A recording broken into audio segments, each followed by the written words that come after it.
Hello everyone, how are you doing?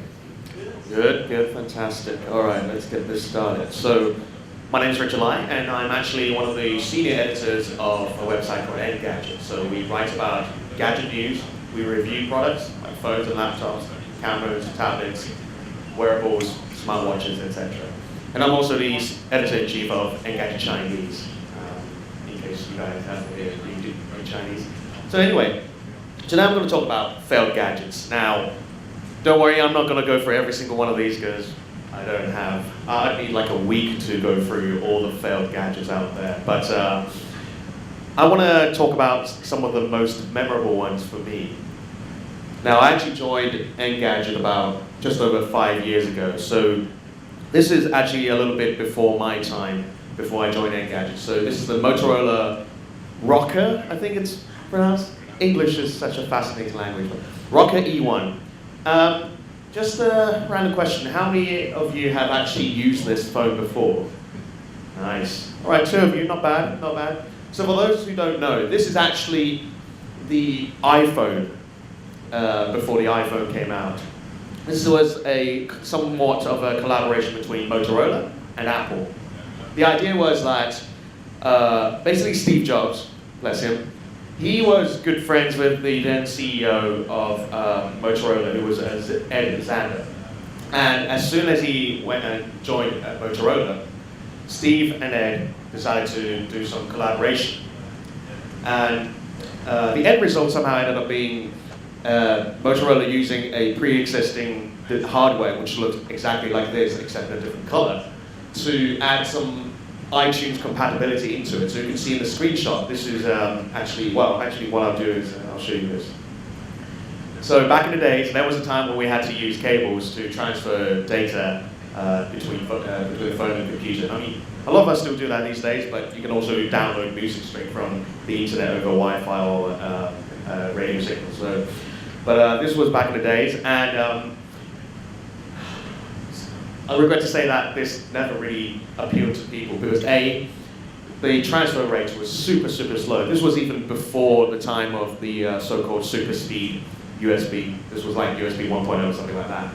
So that's one problem. The other problem was because of the DRM, so music protection, you're limited to having just 100 songs a maximum on the device, so that made it a pretty shitty phone to begin with. And in the end, it was actually launched around September 2005, and that was actually the same time as when Apple launched the original iPod Nano. So Apple actually had the decency to still talk about this phone at that time, but the focus was on the iPod Nano. I think the demo area was actually mostly dedicated to this tiny little device, and then the Rocker E1 only had like half the size of that it was meant to get in the end. So I think the lesson learned here is that this phone shouldn't have happened in the first place, because the two companies never agreed on a single point, really, I think. And also they failed to convince the carriers that it's a device worth pushing out. I think they actually collaborated with Singular. You can actually see the logo, just about see the logo here. Singular is now AT&T. And actually when they sold this device, it was sold for $250 unsubsidized. So again, that's also another issue. People in the US are unlikely to buy a phone which is not subsidized. And also, the phone was delayed because they kept arguing and arguing, so yeah. So basically, don't delay your products, man. Now, moving on to, I'm doing this in chronological order, by the way, so it's okay if you guys don't recognize some of these products. But this one here is the OQO Model 02 Plus. Now, OQO used to be a brand that made these tiny Windows-powered, I want to say tablets, but they're not really tablets. There was a time when there was something called the UMPC, Ultra Mobile PC. So you can, this thing here, it looks a bit bulky, but it's actually just a 5-inch screen. It was bulky at the time, and it was pretty heavy at 413 grams. To put this into perspective, my HTC One M8 is 160 something grams, something like that. So that way you get an idea of, to get a comparison. And that thing ran on a 1.86 gigahertz Intel chip, had 2 gigabytes of RAM. But this thing actually never came out. It was showed off at CES, a big electronics show in Las Vegas in January 2009. And they were planning to launch it within that half of the year. But it didn't come out because at the time, OQO was struggling. The products that they used to sell were always very expensive. This one, they tried to sell it for just at 1,000 US dollars, which was actually reasonable at the time, but a bit ambitious, given that the previous model was 1,500 US dollars. So that was a time when this whole portability thing was very, very valuable. And then, unsurprisingly, OQO announced that it's shutting down 5 months after this announcement. But and that's what it looks like in real life. Had a keyboard. And then about a year later, something weird happened, which was OQO came back from the grave for some reason, and it turned out that apparently a company called Audio Tone used to be OQO's Chinese business partner in China, and apparently they bought them out, and then they brought out a new model in August 2010, and this time, this one actually starts at 1,900 US dollars with a similar specification, but I have a feeling that it never really took off and it just quietly died. I took the screenshot like literally just now. The last time they updated it was probably 2011, but the website's still there if you want to check it out. Happy Halloween. Related. Yeah. Okay, moving on. So that was what, October. Now we are at in November 2009. This was actually, so I had just joined Engadget, and I actually started off in London. So this was actually I think it was the first press event I attended on behalf of Engadget, and this thing is called the Engadget Mobile First Apps. Bizarre name. This company is actually from Israel. You can say it's a startup, but it's backed by a huge company called Engadget. God knows what they do, but they had like a lot of patent portfolio.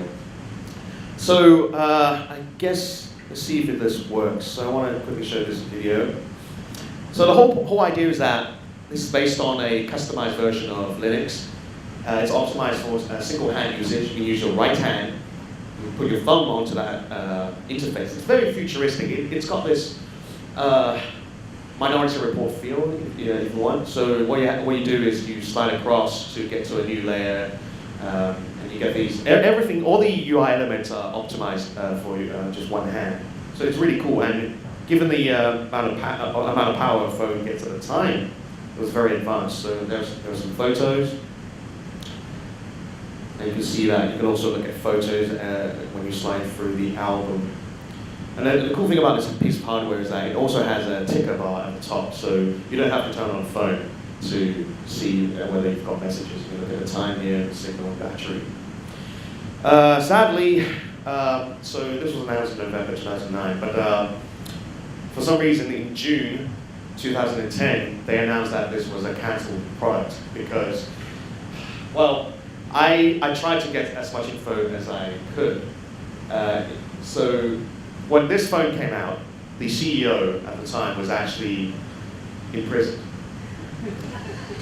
Apparently, it was something to do with corruption. So, but he spearheaded this whole project, and a lot of people who worked with him spoke very highly of him, except for the corruption part, I guess.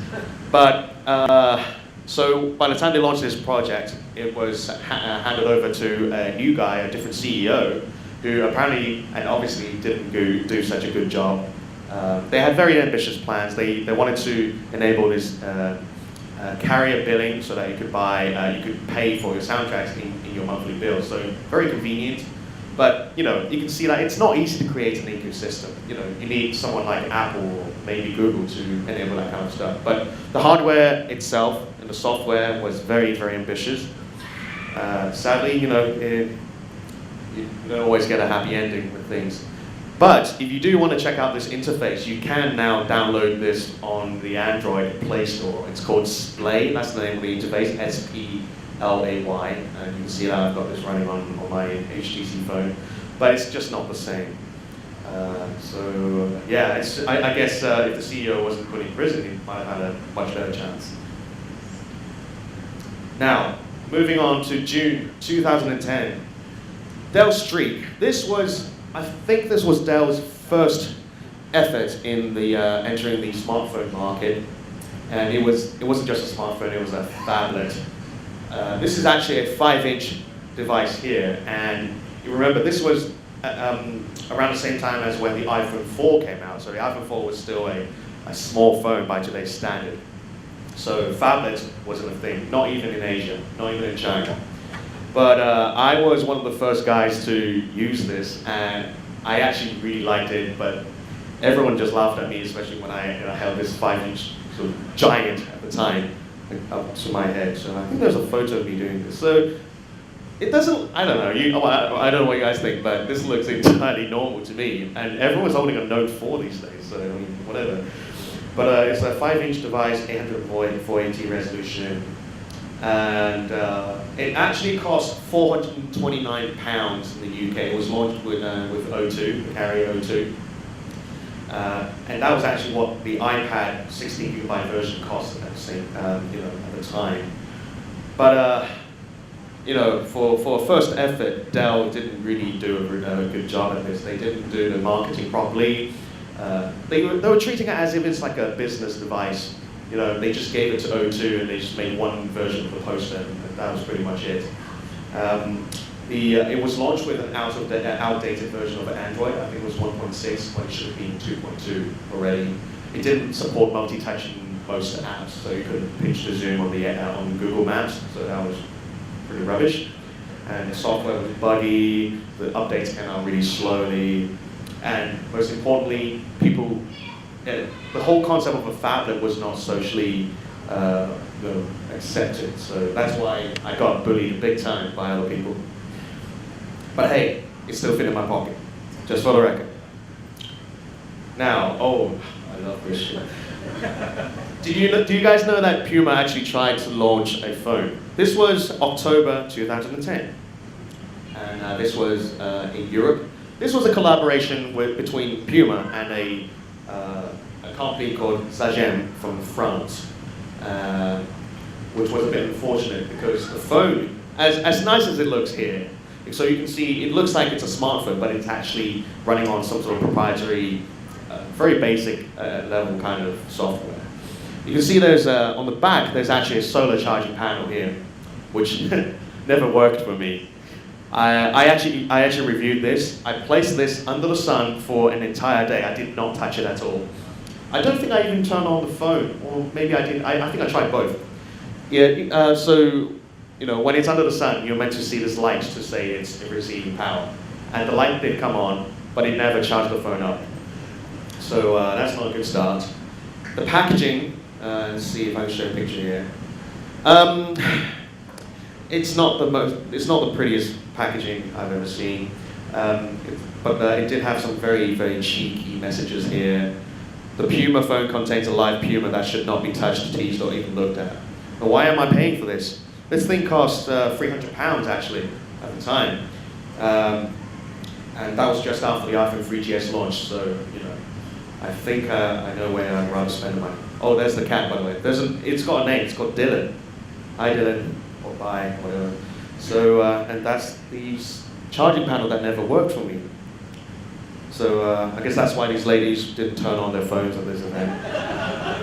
Hey, they're still happy. I guess it was good money.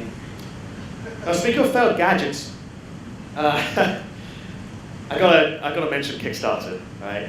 So this thing called the Bubble Pod was from the UK. It's from a company called Bubble Pix, who makes an app. You can download that to create beautiful panoramas. And this particular device here, I'm talking about the base here. It's a clockwork wind-up device that you wind it up, put the phone in there, press the button, and it will automatically swing the phone around so that it does the panorama capture. So this was successfully funded on July 9th in 2013. So it wasn't that long ago. But for fuck's sake, it took them 1 year to ship this thing. I was very surprised when I checked the date again. When I was making this presentation, I checked the date for when I received it, and I actually received it in July this year. So I actually forgot about that because when I received it, I tried to put my phone inside it. Specifically, it was my HTC phone. And the problem with this was this dock here was way too low. It could not support the center of gravity of my phone. And if you ask me, I don't have an iPhone 6 or 6 Plus to try it, but I can bet you that it's just going to topple over it. So this was way too late, and it just wasn't future-proof. And yeah, it was like one of my last ever projects I had ever backed on Kickstarter. Yeah.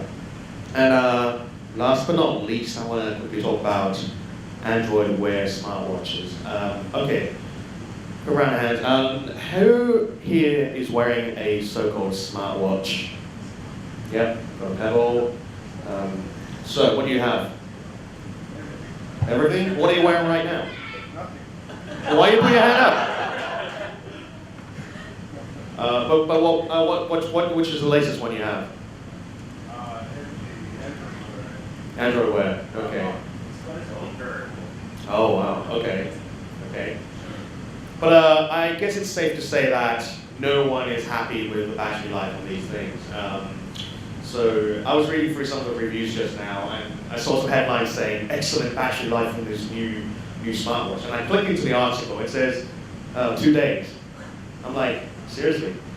And the reason for why they say it's excellent because the previous version only lasted for 1 day. But I think for most of us here, we'd be likely to get 2 days worth of battery life. So these are all running on Google's Android Wear, so it's like a simplified version of Android. And Moto 360, I think that was the Samsung Gear Live, the LG G Watch R, and the Asus Zen Watch. I think out of the lot, I actually prefer the Asus one the most. So, but still, these are all very disappointing in terms of battery life. And I personally actually use a Pebble watch, so Michael over there uses one too, because we're getting like between 5 to 7 days, something like that. From what I heard from Qualcomm not too long ago, there's going to be a new chip coming out later, I think in about half a year's time, that might solve this problem. But some of the other companies are already using other chipsets, other solutions to boost this up to at least 5 days. So if I were you, I'd just keep an eye out for the next wave of smartwatches and not waste your money on these ones, unless you've got a really pretty good discount or something like that. But yeah, the lesson here is don't be a guinea pig. And with that, I'm going to wrap it up, and I'm happy to take some questions, or you can tweet me at Richard Lai on Twitter. Thanks.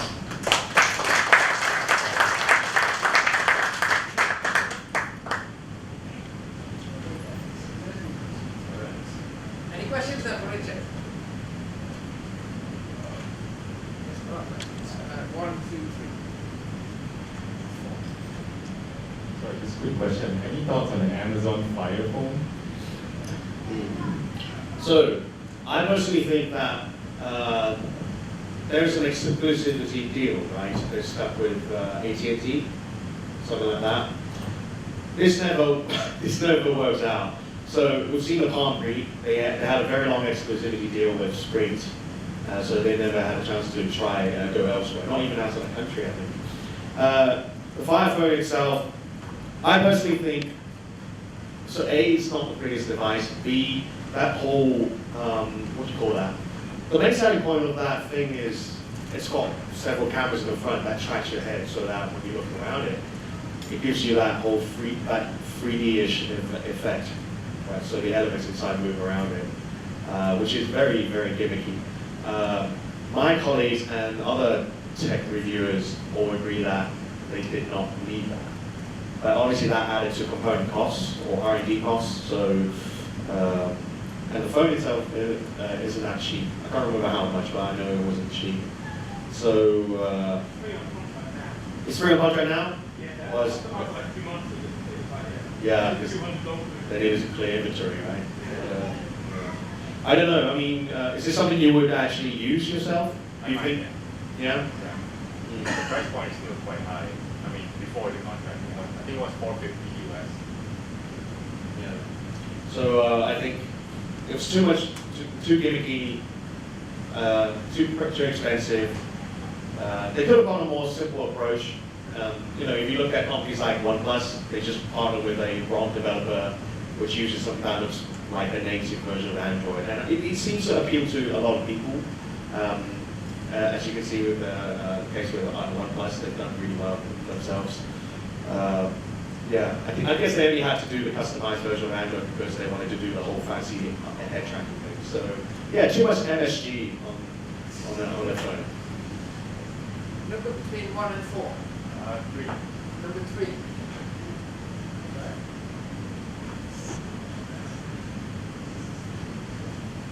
Yeah, there is a system, but the system changes. Let's go game theory, right? Let me see. Start here first. Okay. Since you have mentioned a lot of comparisons and also the examples of those smartphones, I'm wondering, in your opinion, so overall speaking, design, functions, battery, price, etc. What smartphone, in your opinion, is the best so far?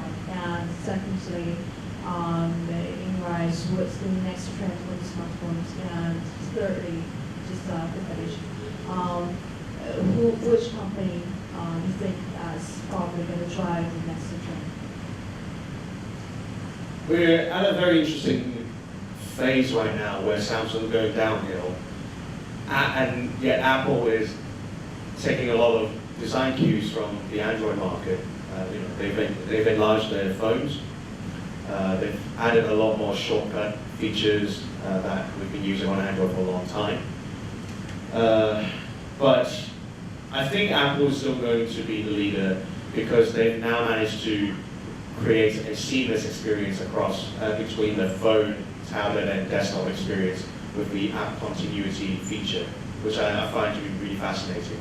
So for those who don't know, with the latest version of OS X, which is the desktop OS, and iOS, once they are linked, and once you put your phone next to your desktop, say you're browsing a certain website or you're editing a certain document, if you decide that you need to step outside, go travel or something, you can switch on the computer and take your phone with you, and as soon as you turn on the phone, it automatically opens the website that you were on the desktop, and vice versa. So I think that's a very interesting use case. But on the downside, you need the developers to use their SDK to embed these features. So it's going to take a while to get their full use of this feature. But I think it's headed in the right direction. There's some effort in the Android space to create a similar experience, but not quite the same. They're doing this in between Android devices. But in terms of brands, I personally still think HTC does the best overall experience in terms of industrial design, the UI, and then the science makes some really cool accessories. They recently made a camera. It's called the Re camera. It's like a GoPro, but for normal folks like us. My colleague wrote the headline saying, the Re camera is a GoPro for no pros, and I really like that headline. So I think HTC would be that's why I use an HTC most of the time. But also OnePlus is a very good one in terms of price per performance ratio, and they've done a really good job of marketing themselves in the Western market. So it's a really well-made device with running on a very well-optimized version of Android. Can I answer all your questions? Okay. Okay, you look between 1 and 4?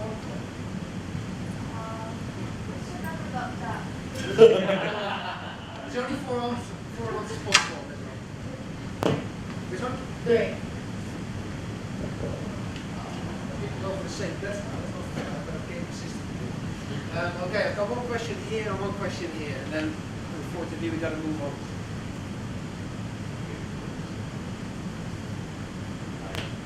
Hello. The lady asked half my questions really. Like you said, Android, Samsung and Apple are taking the majority shares, and where does that leave smaller manufacturers using similar Android experience without going to as advanced, advanced users like OnePlus? Majority is what do you think? Where does that leave the smaller Android mobile phone manufacturers? Thank you. I think that's where marketing comes in, first of all. That's very important. Samsung managed to do that really well in the last few years or so. But ultimately, it's the product that speaks for itself. That's why, I think that's why Samsung really went downhill. The recent designs, especially the Galaxy S5, isn't the best looking device. I really hate it. That whole band, and then that gave LG a very good opportunity to mock them with the whole Band-Aid comparison, right? I think a lot of people say that you always get a number one and number two. There's no third player. So, but if you look at and the other thing is like, it depends on your definition of the rankings. I hate looking at like number of shipments. I don't think that's a very good benchmark. But maybe you can look at revenue and whatever. But to me, a company can still make a very, very good product, but still fail to market to people, or they still fail to do business with local partners because there are some complications with dealerships and shops. Even here in Broadway, with Broadway and Fortress, you have to pay the shops to give you space and the most the glass right in front of the customers. So there's a lot of trickery going on here. So but yeah, marketing and e-commerce is also a new thing. Like you said, OnePlus is and Xiaomi. HTC is experimenting with that in China. Asus as well, both in Taiwan and China, and maybe Hong Kong soon. I think ultimately, yeah, like I said, products speak for itself. Maybe they have to go beyond smartphones, try a bit of social media, but without trying to create their own space, because I don't think that's possible without integrating properly with Google and other big players in that space. Thank you. Number 314, please. Copy through.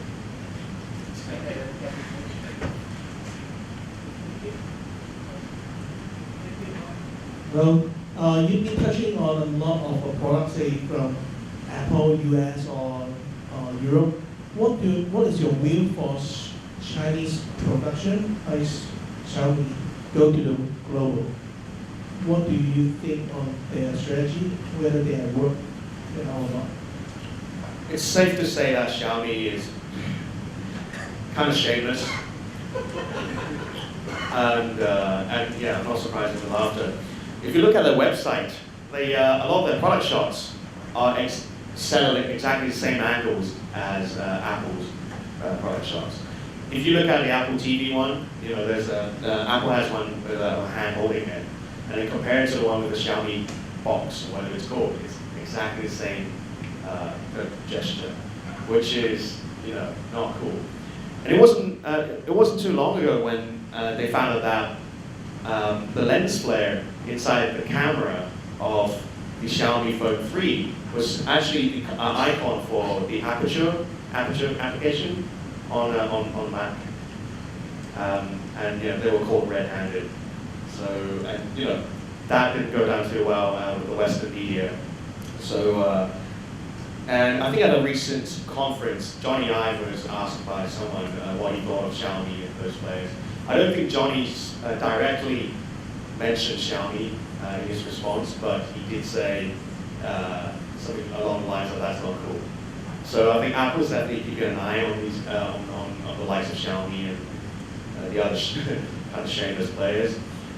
So yeah, I just don't understand why a company like Xiaomi, who's trying to go global, would would still do that kind of stuff. So it's more of a corporate cultural issue, and I have seen that the proper steps from leadership. I've actually spoken to this to Li Ping, who's the president of Xiaomi, and he said he's working on it.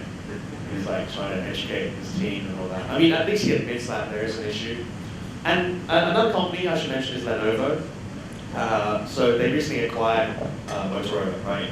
So on that day where they announced that they finished the deal, suddenly their social media team thought it'd be a good idea to talk about this phone they made in China that looks exactly like an iPhone 6. They're like, hey, check this out, we've been working on this. And I'm like, wow, perfect timing. So it's that's this issue I often have with Chinese companies who try to go overseas. They just don't get it. They fail to look at themselves from the perspective of Western people, or they still think it's okay because the environment in China accepts that kind of behavior, so to speak. But that needs to change, and that's why Xiaomi had to hire Hugo Barra from Google, someone with a strong Western background and who knows what's right and what's wrong. But in terms of production quality has never been higher. Nowadays, I write a lot about phones coming from China, and I think this coming week I'll be receiving 2 phones from Oppo, who's actually the OEM for OnePlus, and these are some really nicely made phones. Yes, they're still priced very competitively, and they also come with very, very unique features, like the Oppo N3 has a swivel camera that you can flip around for selfies using the same 16 megapixel camera, but at the same time it's also motorized, so you can just use your hand to flip the screen and it'll just flip itself around, or you can also do an automatic panorama using an automatic camera. So there's definitely some innovation coming from China, but they need to fix their corporate culture. Thanks a lot, Richard.